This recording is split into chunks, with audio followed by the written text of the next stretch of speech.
Au Burkina Faso, l'opposant Zéphirin Diabré entre au gouvernement pour la réconciliation. Nous irons également du côté du Congo-Brazza.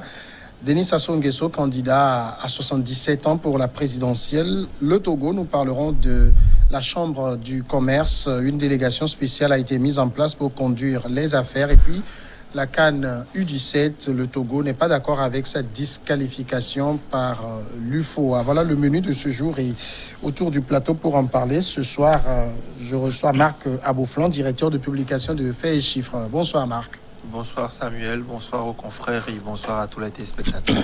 Et face à vous, il y a Fioclo Messan d'Anglenou, directeur de publication de l'Enquêteur. Bonsoir.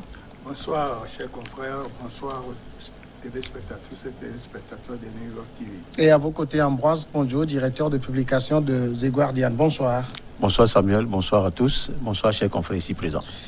On commence donc avec le Burkina Faso. Le nouveau gouvernement vient d'être dévoilé. Une équipe de 25 ministres et 7 ministres délégués, 12 départs et 14 entrées. L'Union pour le progrès et le changement de Zéphirin Diabré, jusque-là, chef de file de l'opposition avant les dernières législatives, fait son entrée donc dans cette nouvelle équipe, tout comme plusieurs nouvelles personnalités. Le fait majeur donc est l'entrée de Zéphirin Diabré, qui fut chef de file de l'opposition durant le premier mandat de Roch-Marc Christian Kaboré. Il est ministre d'État auprès du président du Faso en charge de la réconciliation et de la cohésion nationale. Marc Abouflan, cette ouverture du président Kaboré à Zéphirin Diabré, comment faut-il l'entendre? Il faut y lire une maturité de la classe politique burkinabé qui reste aujourd'hui l'une des rares qui a quand même eu un processus électoral apaisé, où même s'il y a eu un certain nombre de contestations, elles n'ont pas véritablement porté la voix et on a eu des personnalités, pas des membres de l'opposition, dès le lendemain de l'opposition, féliciter le président sortant, ce qui est très rare en cette année 2020.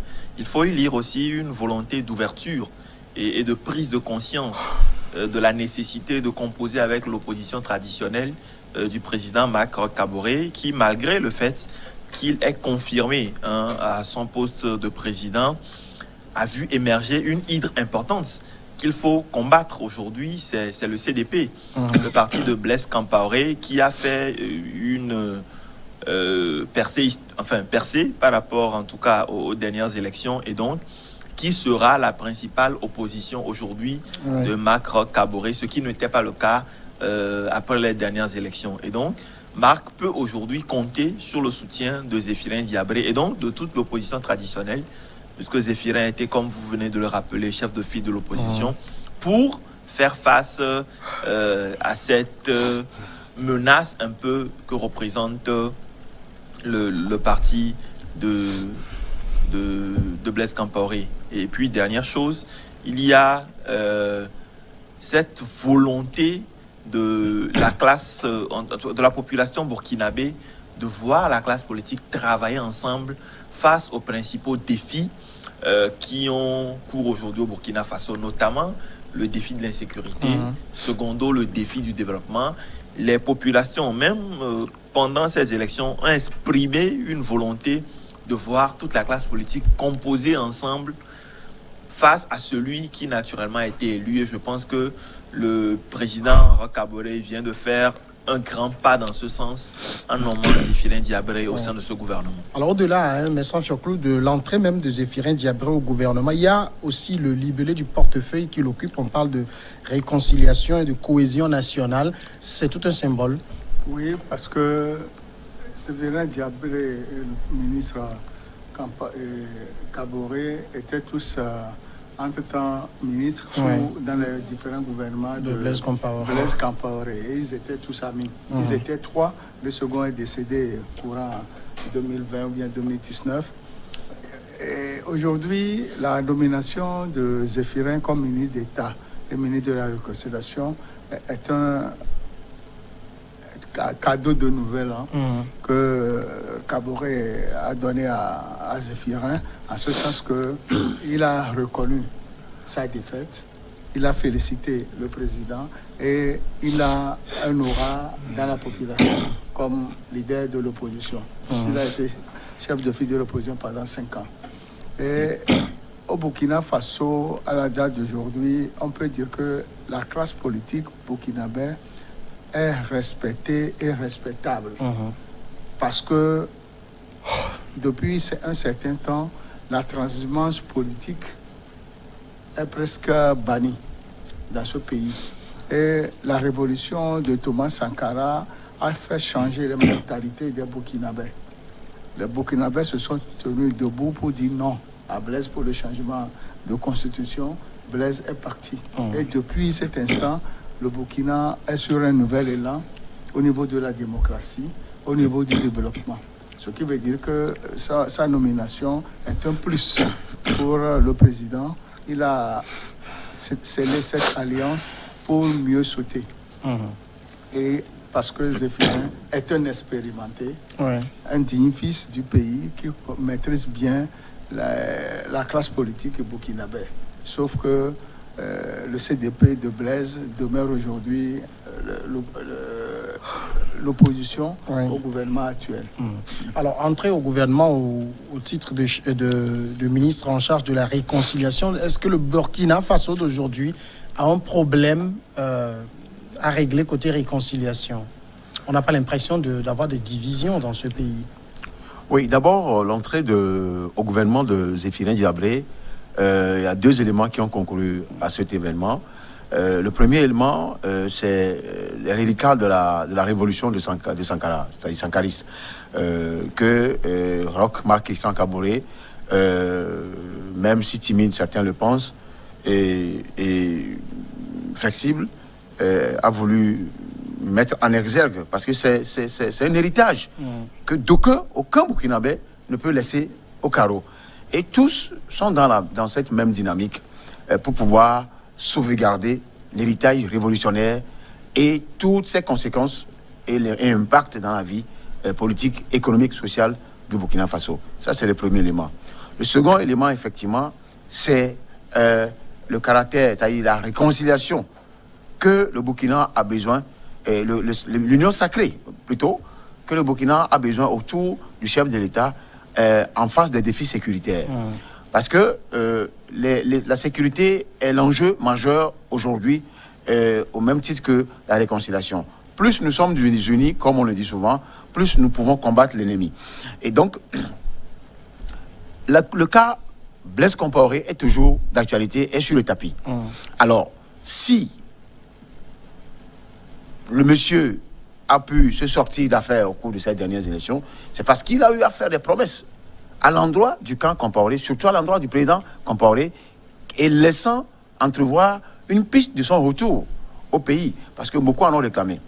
Maintenant, au-delà de ça, il y a forcément à savoir qui peut jouer ce rôle, pas forcément les membres du CDP, de Blaise Compaoré, mais il faut quelqu'un qui fasse le pont entre les deux camps, le camp présidentiel et le camp et l'opposition, aujourd'hui qui est le CDP.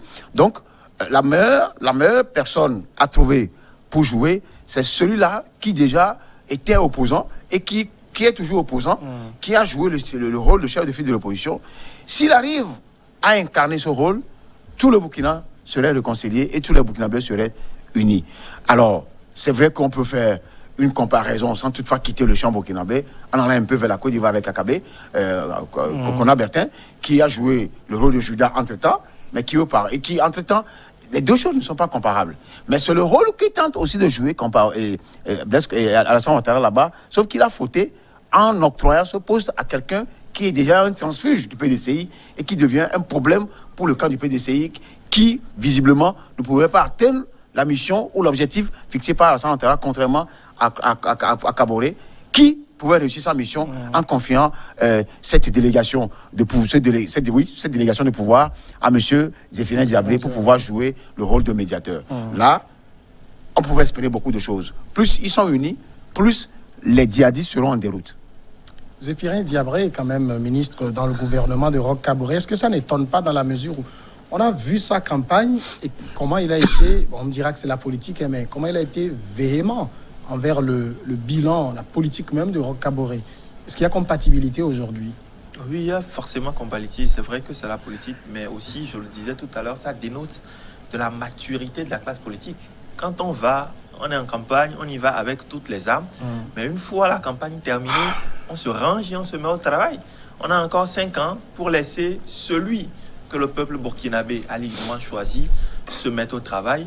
On met même ses compétences à sa disposition pour aider le Burkina à se relever. Et une fois que les 5 ans auront fini, on pourra repartir en campagne, soit peut-être pour le camp de Roch Kaboré, ou soit tous en partie avec la même véhémence, avec la fougue qu'on lui a connue quand il parlait de son fameux tunnel qui devait traverser les pays de la côte. Et donc, je pense qu'il y a une certaine maturité qui ne dit pas son nom. Et de la classe politique burkinabé, le douanier le disait tout à l'heure, il y a aussi, depuis un certain temps, on n'a pas observé ce nomadisme politique-là au Burkina Faso. Et puis, il y a le fait que le défi de la réconciliation est bien là. Le défi de la cohésion nationale est bien là. Parce que les djihadistes, ils ne viennent pas d'ailleurs. Les djihadistes sont recrutés au sein même de communautés burkinabées.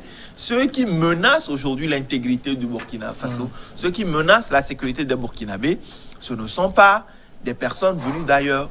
Ces personnes-là vivent au sein des communautés. Et il faut, à un moment donné ou à un autre, répondre aux préoccupations peut-être légitimes de ces personnes-là qui les poussent à aller ou à choisir la voie du djihad. Et c'est pour ça que je pense que c'est un travail d'importance qui est confié à Zéphirin Diabré. Mais l'autre question, est-ce qu'il sera à la hauteur des attentes? Et je pense que ce sera véritablement l'enjeu parce que c'est un poste qui est parallèle à la question de la sécurité nationale. Parce qu'un peuple qui a une bonne cohésion, qui est réconcilié, je pense que ça pourra aussi contribuer à mettre fin à l'insécurité ambiante aujourd'hui qu'il y a au Burkina, mais qui menace tous les pays de la sous-région. Zéphirin Diabré au gouvernement, est-ce que politiquement, je lui pose la question en regardant ce qui se serait passé dans d'autres pays, est-ce que c'est pas fini pour lui? Non. Est-ce que les Burkinabés vont lui pardonner ça? Non, le Burkina, comme l'a dit mon jeune frère, la maturité politique ne date pas d'aujourd'hui. Si c'est au Togo, on va crier qu'il est parti au mangeoire. Alors qu'il a été ministre, il est riche, il a tout. Et le poste qu'on lui a confié, Réconciliation nationale, c'est qu'il a des missions sur toute l'étendue du territoire auprès des communautés. C'est lui qui doit, en dehors de la classe politique, il y a la société civile, il y a les chefs de communauté, il y a les régions, il doit circuler pour parler aux gens et parler de l'unicité d'action pour combattre le djihadisme. Ce qui veut dire que avant qu'il ne soit nommé ministre, il a eu des échanges avec le président. On lui a confié sa mission, il a dit oui, je peux faire. C'est pourquoi il a été nommé. Donc, moi je pense que on ne peut pas parler de mangeoire avec Zéphirin Diabré. Ça, c'est fou. Oui, en fait, la question a un double intérêt. C'est-à-dire le premier de savoir si le poste proposé à Zéphirin Diabré répond quand même à son comment vous l'appelez? Il a le profil oui. À son profil, c'est-à-dire que et au pays dans lequel il est. C'est ce qui a tenté de répondre Pierre Clou dans ces analyses. D'abord, quand on veut aller dans le sens de la comparaison, on sait qu'au Togo, il est souvent dit, parce qu'il a dit que les gens vont souvent mangeoire. C'est tout ce que, parce que quand vous donnez avec la main droite et que la main gauche le transmet, le dit immédiatement, les gens auront peur de venir à vous. C'est ce qui a souvent été dit, qui se fait au Togo. Parce que les gens distribuent de l'argent et après, c'est eux-mêmes qui passent par les médias sociaux pour dire que telle personne a eu tel argent. Donc, les opposants auront peur forcément d'aller négocier. Ça aussi, ça fait partie de la vie politique togolaise. Maintenant, je me rappelle de Macky Sall, qui a été ministre du Développement, et même Abdoulaye Wade, qui a été ministre des Affaires étrangères, ministre de l'économie et des Finances, et qui par après devenu président de la République. Là, cette maturité aussi a une autre évolution, contrairement à ce que nous avons ici. Maintenant, ces deux messieurs sont devenus présidents de la République. Même pour avoir participé au gouvernement de Abdoul Diouf et respectivement de Abdoulaye Wade. Maintenant, je crois que le même schéma du Sénégalais peut être attaché à celui burkinabé. Parce qu'il ne sert à rien de dire que la personne est allée au gouvernement. Il est allé au gouvernement, il est allé apprendre l'administration, il est allé apprendre le fonctionnement d'un gouvernement, puisqu'il veut devenir chef d'État. Si tu veux, va apprendre ça. Ce n'est pas le cas du Togo. Et donc, je me dis qu'en réalité, c'est une bonne chose pour Zéphirin Diabré, qui va pour apprendre. Maintenant, l'autre préoccupation qu'il faut aussi mettre en exergue, c'est concernant la réconciliation que va prôner M. Zéphirine Djilaberi dans sa mission, c'est qu'il a aussi dit que Blaise Compaoré, en son temps, alimentait certains djihadistes. Et si jamais il réussissait sa mission à faire revenir Blaise Compaoré, une partie des questions sécuritaires seront résolues parce que Compaoré, connaissant bien certains groupes djihadistes, pour avoir traité avec eux, pas forcément pour nuire le Burkina, mais pour pouvoir essayer de régler certains problèmes sécuritaires dans d'autres pays du Sahel, notamment le Mali et le Niger ou le Cameroun. Donc, en cela, Zéphirine il ne marche pas sur les œufs, hein, mais il est dans de bonnes mains, et en plus, il est dans une perspective expérimentale qui peut l'amener demain à devenir président, comme les autres l'ont fait au Sénégal. Première pause et on revient continuer.